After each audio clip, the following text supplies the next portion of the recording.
and all of a sudden the classroom started shaking. Just kind of grabbed everybody and pushed them into the middle of the room, like, get away from the window, get away from the window. And saw that I was still asleep and went to go get me and tripped and cut her chin open.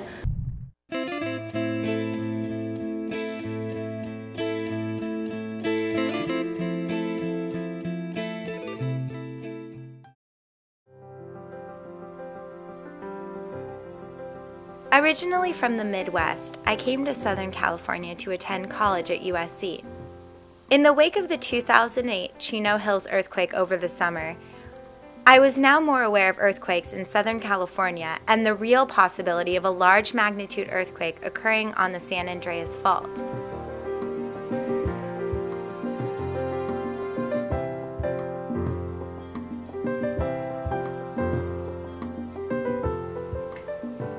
An earthquake is the shaking of the ground caused by sudden breaking and movement of large sections of the Earth's outermost crust.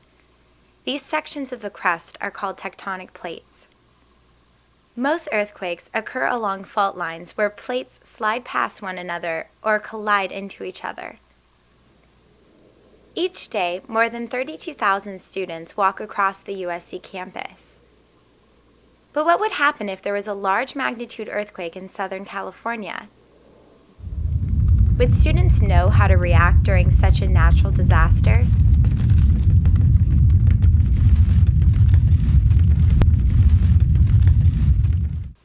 This semester, I enrolled in an earthquakes class taught by Professor Dolan. We were taught to drop, cover, and hold on, protecting our head and neck. I couldn't help but wonder just how many other students knew what to do in the case of an earthquake. To further investigate, I decided to interview students from around campus to see just how much they actually knew about earthquake safety. Well, earthquake safety, doorway. Earthquake safety, well, I'm from the south, so we don't have earthquakes there. I don't really know anything about earthquake safety. I think I heard somewhere that you're supposed to go hide in like a doorway or something. Go under something stable.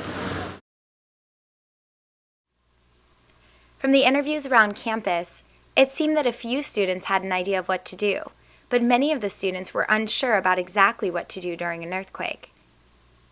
Next, I decided to talk to some of my sorority sisters that had been through earthquakes. Since they had experienced earthquakes firsthand, I thought that they could talk from experience about earthquake safety and what it was like to live through an earthquake.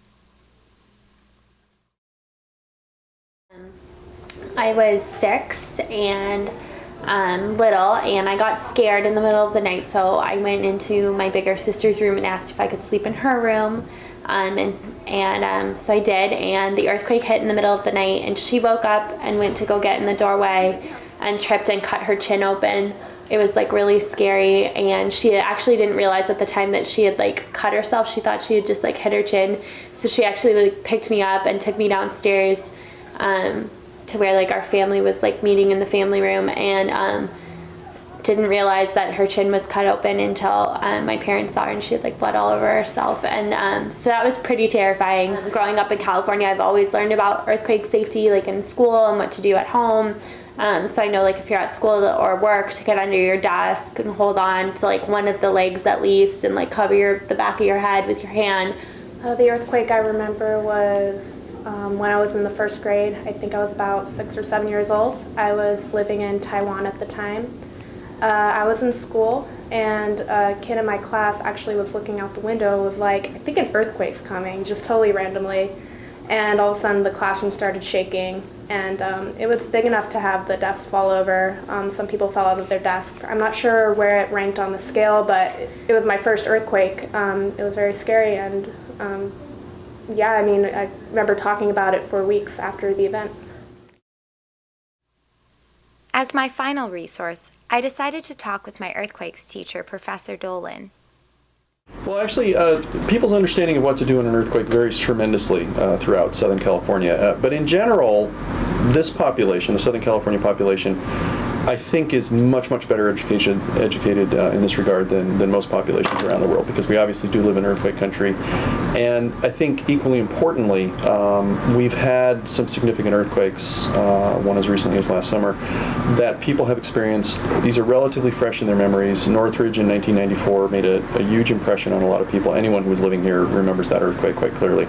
So not only do we know we live in earthquake country, but I think we've had enough historical earthquakes in the past, in people's lifetimes, the past 10 or 20 years, that it's relatively fresh in people's mind.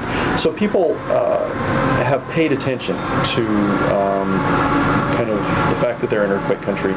And I think a lot of people have been very proactive about learning what to do in the event of an earthquake. Having said that, I think there's always room for improvement, and I think a lot of people really don't know what to do in an earthquake.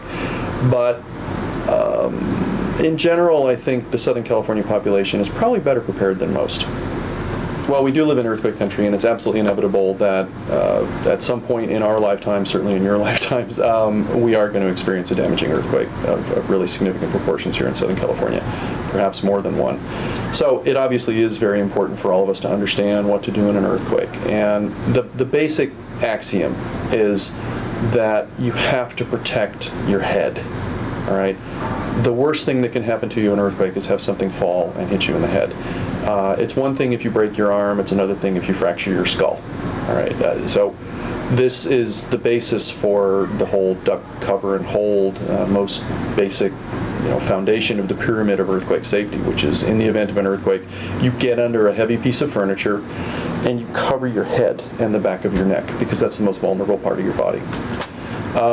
People have always heard, the old saw that, you immediately run to a doorway.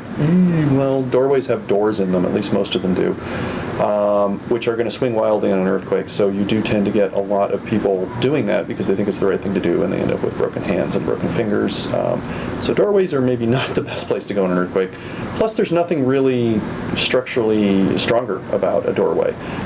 If you're in a building, stay in the building, unless it's obviously collapsing around you, in which case all bets are off and you can run outside. But the single worst thing you can do in the event of an earthquake is run out of a building. The most dangerous place to be in an earthquake is the 5 or 10 feet directly outside a building. Think about it. I mean, buildings have windows.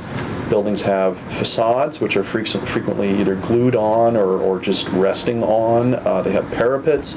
They have weak structural elements on their exteriors. When you're running out, those things are falling, including, perhaps most importantly, window glass. Now, there have been estimates that, for example, in downtown LA, after the inevitable big one, there will be piles of window glass underneath some of those 60-story skyscrapers that may be 10 feet high on the sidewalks.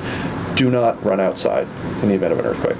Stay where you are, get under a piece of furniture, cover your head. While some students are more knowledgeable about earthquake safety than others, students are more knowledgeable in Southern California than in other areas due to the greater amount of earthquakes in this area. With events like the Shakeout and courses offered through universities and the greater Los Angeles area, the right steps are being made to raise awareness and educate individuals about earthquake safety in Southern California.